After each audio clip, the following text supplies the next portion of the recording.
ஓசூர் சட்டமன்ற தொகுதியில் போட்டியிடும் வேட்பாளர் எஸ்.ஏ. சத்யா 35வது வார்டில் தேர்தல் பரப்புரை தீவிர வாக்கு சேகரிப்பு.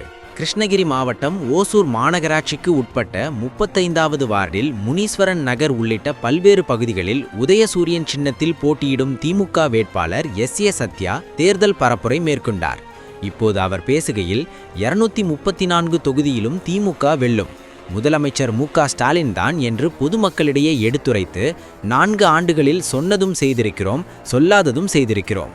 குறிப்பாக ஓசூர் மாநகராட்சி பகுதிகளில் எண்ணற்ற அடிப்படை வசதிகள், சாலை வசதி, குடிநீர் வசதி, தெருவிளக்கு வசதி, மயான வசதி, சாக்கடை வசதிகள், பல வருட காலமாக குடியிருக்கும் நபர்களுக்கு வீட்டுமனை பட்டாக்கள் என அடிப்படை வசதிகள் செய்து கொடுத்திருக்கிறோம்.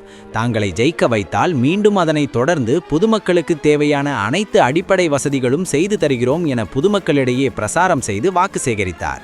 அப்போது ஓசூர் மாநகர பொது சுகாதார குழு தலைவர் என்.எஸ். மாதேஸ்வரன், ரவி, சென்னீரப்பா, முனிரத்தினம்மா, சாந்தி ஸ்ரீனிவாசன் மற்றும் அந்த பகுதியை சார்ந்த மாவட்ட பிரதிநிதி எம். மாதேஷ், வார்டு கவுன்சிலர் தேவி மாதேஷ், மாவட்ட துணைத் தலைவர் மகளிரணி கவிதா, தெற்கு பகுதி இளைஞரணி துணை அமைப்பாளர் கார்த்திக் மோகன், செல்வராஜ், நடராஜ், செந்தில்குமார், அன்னை மம்பி வார்டு செயலாளர் வடிவேல், திராவிக கழகம் மாவட்ட தலைவர் வனவேந்தன் உட்பட பொதுமக்கள் என பலர் உடனிருந்தார்கள்.